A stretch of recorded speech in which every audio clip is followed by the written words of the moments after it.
নমস্কার। আজকে group C এবং গ্রুপ ডি এর জন্য কিছু অঙ্ক প্র্যাকটিস করব। এটা একটা খুবই ইম্পর্টেন্ট অঙ্ক।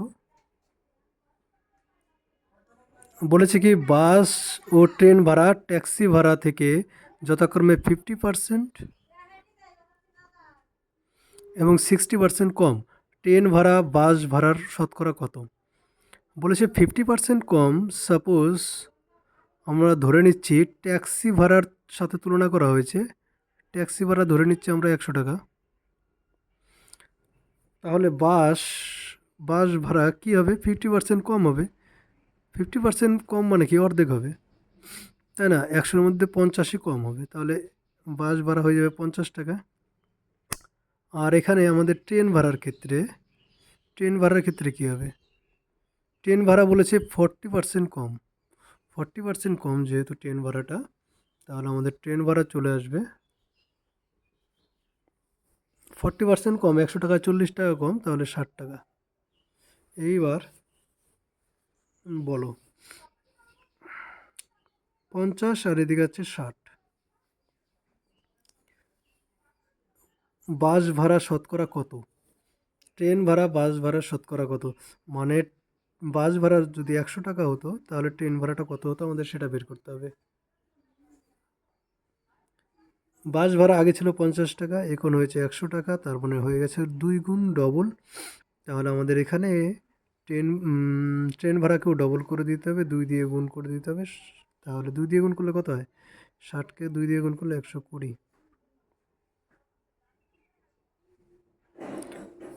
তাহলে বাস ভাড়া যদি 100 টাকা হয়, ট্রেন ভাড়া হয়ে যাচ্ছে আমাদের 120, 120%। এটাই আমাদের অ্যান্সার। অপশন নম্বর সি আমাদের রাইট অ্যান্সার। নেক্সট অঙ্ক বলেছে 70-এর সঙ্গে কোন সংখ্যার 75-এর সঙ্গে কোন সংখ্যার 75% যোগ করলে উত্তর সেই সংখ্যাটি হয়? সংখ্যাটি কত? দেখো, 75-এর সঙ্গে কোনো সংখ্যার 75% যোগ করলে, ধরে নিলাম সেই সংখ্যাটি কোনো সংখ্যা, মানে সংখ্যাটি ধরে নিলাম এক্স। সংখ্যাটি ধরে নিলাম আমরা এক্স। তাহলে 75-এর সঙ্গে এক্স এর 75% যোগ করলে আমাদের সেই সংখ্যাটাই আসে, মানে এক্স আসবে। ঠিক আছে?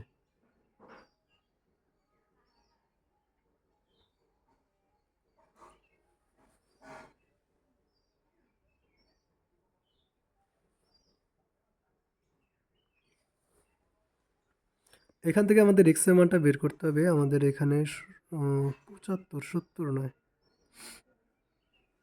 এটা 75। 75 যোগ এক্স গুণিত 75/100। পার্সেন্টেজটা ওঠালাম, কাটাকাটি করলে 25 দিয়ে কাটলে এখানে 3 আর এখানে আসবে 4। তাহলে 75 যোগ 3x/4 ইকুয়াল টু এক্স। 3x/4টাকে ডান দিকে নিয়ে যাই, তাহলে 75 ইকুয়াল টু আমাদের চলে আসবে এক্স মাইনাস 3x/4। ডান দিকে এবার ক্যালকুলেশনটা করি। আমাদের এখানে চলে আসবে 4, 4x মাইনাস 3x, x/4। তাহলে 75 ইকুয়াল টু x/4 আসলো। তাহলে x ইকুয়াল টু কী হবে? এটা কোনো গুণ করে দেবো, তাহলে x ইকুয়াল টু 300। তাহলে সংখ্যাটি হয়ে গেল আমাদের 300। Option number 300। বোঝা গেল?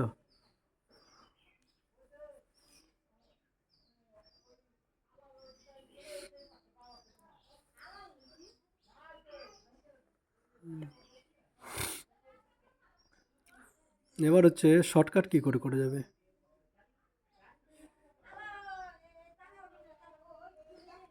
শর্টকাটটা করার জন্য আমি একটা জিনিস এখান থেকেই বোঝাই। সেটা হচ্ছে এখানে 75 আছে, 75-এর সঙ্গে কোনো সংখ্যার 75% যোগ করতে হবে। ঠিক আছে? সংখ্যাটির 75% যোগ করতে হবে, মানে 75টা কী হবে তাহলে? এটা তো 75%, 25% হবে। তাহলে 25% ইকুয়াল টু আমাদের এখানে চলে আসবে 75। কোনো একটা সংখ্যার 25% ইকুয়াল টু 75। বোঝা গেল? তাহলে 25% ইকুয়াল টু যদি 75 হয় তাহলে 100% সমান কত হবে? 75 গুণিত 4। এটা হচ্ছে শর্টকাট।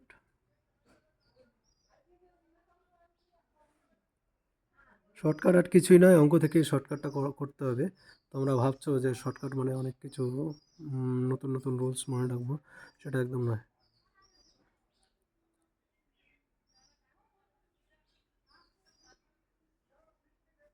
তারপরে বলেছে এক্স এর 20% ইকুয়াল টু ওয়াই এর 30%, ওয়াই ইকুয়াল টু এক্স এর কত শতাংশ হবে? এক্স এর কত শতাংশ হবে ওয়াই?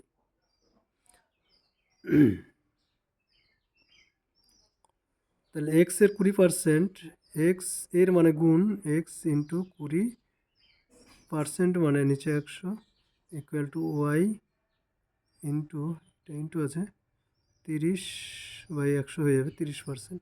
100 কেটে দাও, 0 কেটে দাও, তাহলে এক্স ইকুয়াল টু 3y/2।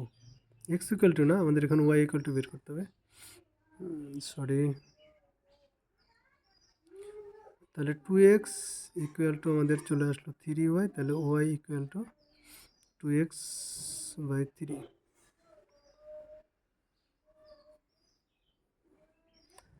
এবার আমরা বলেছিলাম পার্সেন্টেজ চিহ্নর জন্য আমরা পাই 1/100। তাহলে আমাদের এখানে পার্সেন্টেজ চিহ্নটা আনতে হবে। তার মানে এখানে পার্সেন্টেজ চিহ্ন যদি আনতে চাই তাহলে উপরে একটা পার্সেন্টেজ চিহ্ন আর নিচে একটা পার্সেন্টেজ চিহ্ন হবে, দুটো তো কেটে আসে। মোট কথা এখান থেকে শর্টকাটে যদি করতে চাই এখানে 100 দিয়ে গুণ করলেও আমরা কিন্তু পার্সেন্টেজ লিখে দিতে পারি। এই ক্ষেত্রে আমাদের নিচের এটা আর লেখার দরকার নেই, কিন্তু আমি যেটা বোঝাতে চাইছিলাম সেটা আলাদা জিনিস। সেটা হচ্ছে এখানে আমাদের সরি, সেটা হচ্ছে আমাদের এখানে পার্সেন্টেজ চিহ্ন দরকার, তাই কি না? দরকার, কিন্তু এই পার্সেন্টেজ চিহ্ন আমরা জোর করে দিতে পারি না, এর জন্য নিচে 1/%।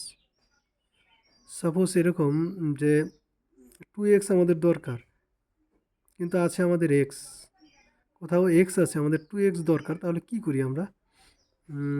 ধরো এক্স আছে, এখানে আমাদের 2x এর দরকার, তাহলে 2x ইন্টু 1/2 লিখি, 2 যাতে কেটে যায়, তাহলে ইকুয়াল টু এক্স হয়ে যাবে, সেরকমই আর কি। এই 1% মানে 1/100, দুটো পার্সেন্টেজ দরকার নেই, এই 100টাই আবার উপরে গিয়ে গুণ হয়ে যাবে এর সাথে, এর সাথে গুণ হয়ে যাবে, তখন 100 আসবে। বোঝা গেল? তাহলে এখানে 100 দিয়ে গুণ করতে হবে এই পার্সেন্টেজটা উঠে গিয়ে, তাহলে আসলে হচ্ছে 200/3 ইন্টু এক্স এর পার্সেন্টেজ। তাহলে আমাদের অ্যান্সারটা কী হবে?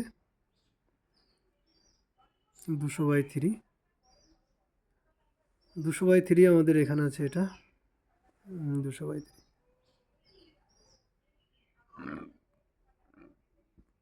বোঝা গেল?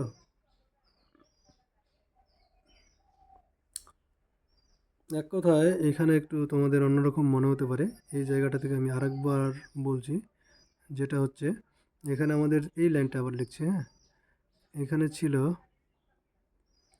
ওয়াই ইকুয়াল টু 2x/3, এর আমার পার্সেন্টেজ দরকার, তার জন্য উপরে 100 দিয়ে গুণ, সোজা সাপটা কথা।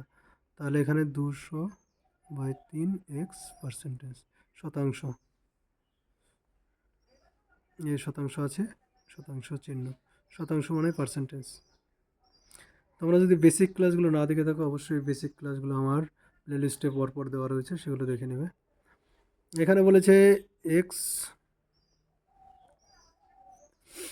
মাইনাস ওয়াই এর 50%, এক্স প্লাস ওয়াই এর 30% হলে ওয়াই ইকুয়াল টু বের করতে হবে।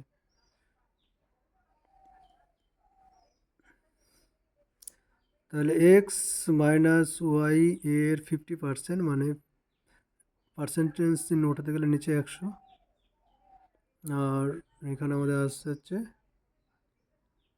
এক্স প্লাস ওয়াই এর 30, নিচে পার্সেন্টেজ চিহ্নের জন্য 100, কেটে দাও, 0 কেটে গেল।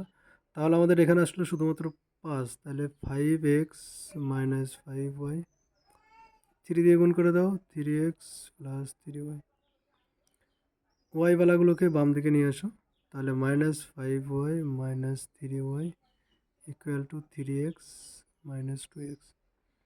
এখানে আমাদের চলে আসলো বা -8y ইকুয়াল টু, এখানে 2 কেন, 5x -2x, মাইনাস মাইনাস কেটে গেল 2 দিয়ে 4, বা 4y ইকুয়াল টু আমাদের চলে আসলো x, বা y ইকুয়াল টু আমাদের চলে আসবে 1/4, আলাদা করে লিখলাম, ইন্টু এক্স।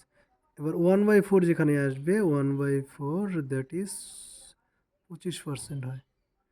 1/8 এটা হয় 12.5%। এগুলো তোমরা হয়তো জানো, বেসিক থেকে তোমরা বেসিকটা যদি করে থাকো তাহলে এগুলো জানবে। 1/2 মানে হচ্ছে 50%, তাই না? আর 1 মানে হচ্ছে 100%।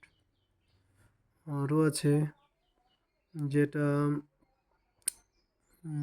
3/4, এটা মানে 75%। এগুলো যদি বলো কি করে হলো, এগুলো কয়েকটা জিনিস আমাদের মনে রাখতে হয়, এগুলো মুখস্থ থাকলে ভালো হয়, ঠিক আছে? যদি বলো এগুলো কি করে হলো তাহলে আমি একটু আলোচনা করি, যেটা হচ্ছে এগুলো কি করে হয়। যে 1/2 মানে 50%, 1/4 মানে 25%, এগুলো কী করে হলো?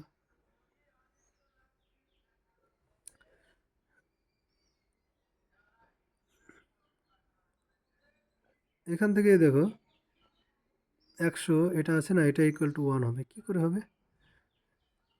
পার্সেন্টেজ চিহ্ন উঠিয়ে দাও, 1/100 কাটাকাটি করে দাও, ইকুয়াল টু 1।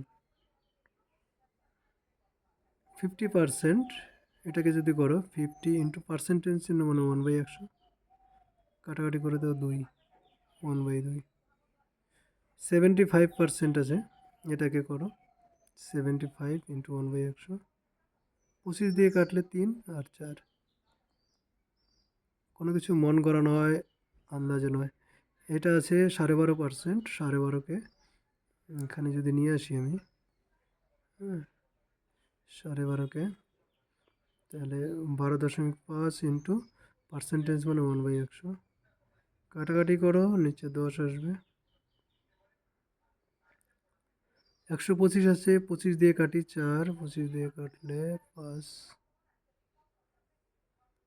5 দিয়ে 10কে কাটলে 2, ইকুয়াল টু 1/8 আসলো, ঠিক আছে? একটা ভালো ফুটছে না। 25% মানে এখান থেকে আমাদের চলে আসবে 25 ইন্টু 1/100, 4, হলো। সব এইভাবে কিন্তু আসবে। নেক্সট অঙ্ক বলেছে, এক ব্যক্তির ভাতা বা ডিএ মূল বেতনের 140%। ভাতা সহ মূল বেতন এত টাকা হলে মূল বেতন কত টাকা?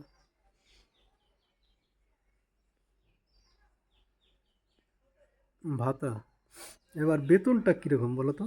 বেতনটা আমাদের মূল বেতন, যখন তোমরা চাকরি বাকরি পাবে তখন এই বিষয়গুলো তোমাদের আরও ক্লিয়ার হবে। কেন্দ্রের ডিএ অনেক বেশি, রাজ্যের ডিএ কম আছে, কোথায় কীভাবে আমাদের বেতন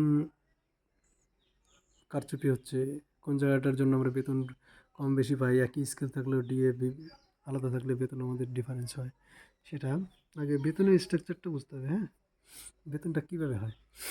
ধরো গ্রুপ ডি, রেলের গ্রুপ ডি, এর বেতন স্ট্রাকচার হচ্ছে 18,800 সম্ভবত। 18,800 টাকা যখন বেতন হবে, এটাকে বলা হয় বেসিক। এই বেসিক প্লাস ডিএ হবে। ডিএ ওদের ক্ষেত্রে হচ্ছে 40%, 42% কিংবা 50%ই ধরো, 50%, হ্যাঁ 50% ডিএ এর সাথে যুক্ত হবে। মানে এই 18,800 টাকার 50% মানে অর্ধেক, 9,400 এর সাথে যুক্ত হবে। তারপরে আরও কিছু অ্যালাউন্স থাকবে, সব কিছু মিলিয়ে এর সাথে ইকুয়াল টু এর বেতন হয়ে যাবে, ধরো সাপোজ 18 আর 9 27, আর কিছু যুগ হয়ে 30,000 টাকা হলো। এটা হচ্ছে বেতন, এটা হচ্ছে বেতনের বিষয়টা। এবার এখানেও আমাদের যেটা অঙ্ক আছে, অঙ্কে বলেছে 140% দিয়ে দেওয়া হচ্ছে।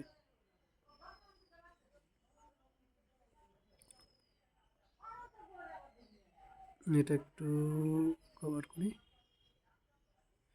140% দিয়ে দেওয়া হচ্ছে মানে বেতন যদি 100 টাকা হয়, এর সাথে যুক্ত হয়ে যাচ্ছে 140 টাকা। তাহলে আমাদের মূল বেতন চলে আসলো 240 টাকা। আর কিছু অ্যালাউন্স যেগুলো দিয়েছে সেগুলো এখানে বলা নেই। এবার ভাতা সহ মূল বেতন হচ্ছে আমাদের 36,000 টাকা বলেছে, মানে 240, এটা অ্যাকচুয়ালি আছে 36,000। তাহলে মূল বেতন মানে 100 সমতুল্য আমাদের কত হবে সেটা বের করতে হবে।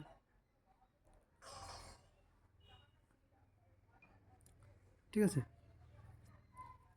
তাহলে 100 সমতুল্য বের করতে গেলে 100 ইন্টু 36,000, 240 নিচে চলে আসবে,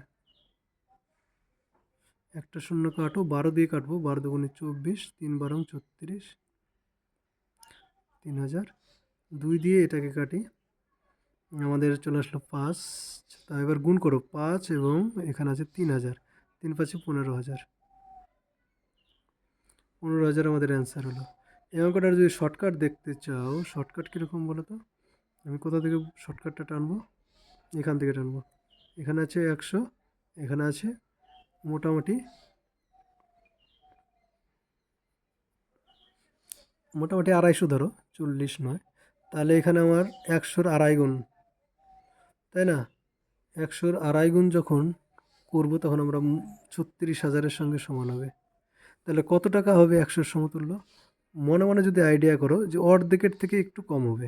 এটার অর্ধেক কত হবে? 120। 120-র থেকে একটু কম হবে। যদি আমরা এই যে 10,000 ধরি, 10,000 36,000-এর অর্ধেক হচ্ছে 18,000, তাই না? 18,000,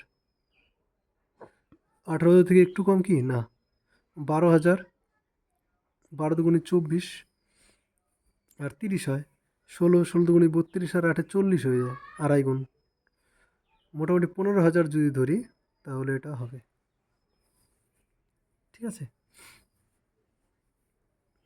বিষয়টা বোঝা গেল তো? মানে অপশন এলিমিনেশন, এটা হবে না, এটা 30,000 হবে আড়াই গুণ, আড়াই গুণ 30,000 হবে, মানে তাহলে 240, যেটা আড়াই গুণের থেকে কম আছে, তার 30,000 থেকে কম হয়ে যাচ্ছে।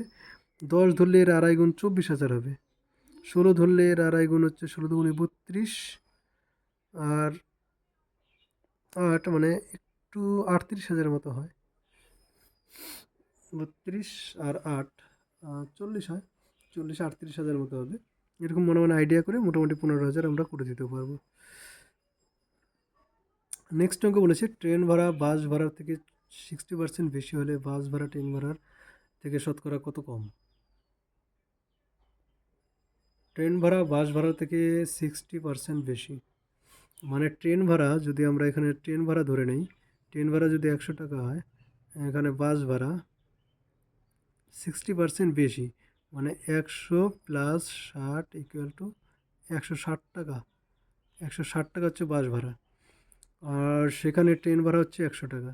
তাহলে 160 টাকা থেকে 100 টাকা যদি হয় তাহলে কত টাকা কমলো? 60 টাকা কমলো।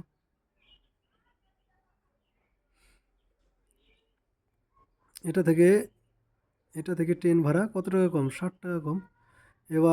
এবার বেসিস কিন্তু আলাদা, আগে ছিল ট্রেনের সাপেক্ষে, এখন হচ্ছে বাসের সাপেক্ষে।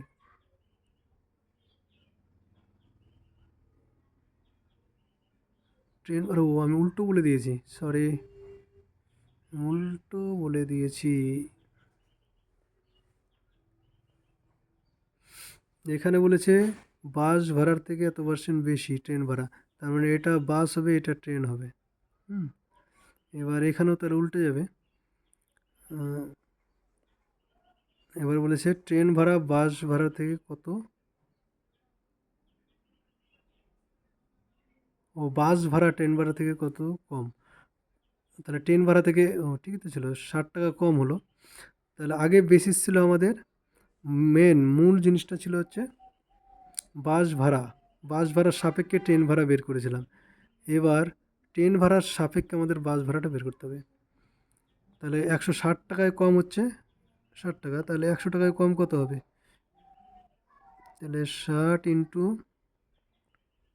100/160, কাটাকাটি করো, 3 8, 8 দিয়ে এটাকে কাটলে 12.5 হয়, যেটা আমাদের 3 × 36, 37.5 আসবে, মোটামুটি 38 কিংবা 37.5। এটা 36, 37.5। এখানে টাইপিং মিস্টেক আছে, অ্যাকচুয়ালি হবে 37.5, 37 আছে। নেক্সট অঙ্ক বলেছে 160-এর 15%-এর সঙ্গে কত যোগ করলে যোগফল 240 এর 25% হবে। 160-এর 15% আগে বের করি। 15%, শূন্য একটা কেটে দিলাম, 5 দিয়ে কাটলে 3, 5 দিয়ে কাটলে 2, 2 দিয়ে কাটলে 8, 3 8 24 হয়। আর এখানে 240-এর 25%, 25/100 কাটলে হবে 4, 4 দিয়ে এটাই কাটলে 60। তাহলে এবার বলো কত কম বেশি আছে। 40 আর এখানে 60, 36, বিয়োগ করলে 36 হয়। নেক্সট অঙ্ক বলেছে এ এর আয় বি এর থেকে 10% বেশি হলে বি এর আয় এ এর থেকে শতকরা কত কম। এর আয় বি এর থেকে 10% বেশি, বি এর আয় যদি 100 টাকা হয়, এর আয় হবে আমাদের 110। তাহলে বি এর আয় এ এর থেকে শতকরা কত কম। এর থেকে কত টাকা কম আছে এখানে, 10 টাকা কম। তাহলে 110 টাকায় হচ্ছে 10 টাকা কম, তাহলে 100 টাকায় কত টাকা কম হবে আমাদের এখানে বের করতে হবে। 10 × 100, তাহলে পার্সেন্টেজটা বেরিয়ে যাবে। একটা শূন্য কাটা যাচ্ছে, আর আমাদের এখানে তাহলে থাকলো 100/11। এটা 9 11 99, 9 পূর্ণ 1-এর 11। এগুলো একটা অপশন হবে না, টাইপিং মিস্টেক আছে। 9 পূর্ণ 1-এর 11 কারেকশন করা হয়নি, এগুলো সব পূর্ণ পূর্ণ আকারে আছে।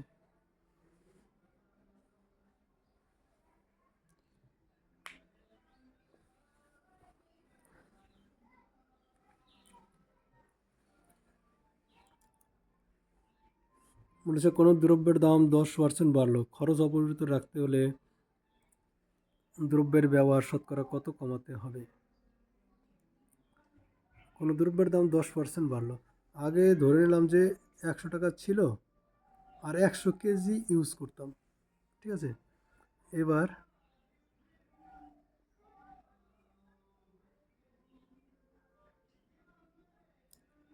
100 টাকা ছিল আর 100 কেজি ইউজ করতাম।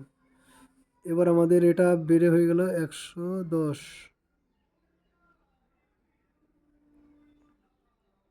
কিন্তু আমাদের খরচ অপরিবর্তিত রাখতে হবে। এখানে আমাদের খরচ ছিল হচ্ছে,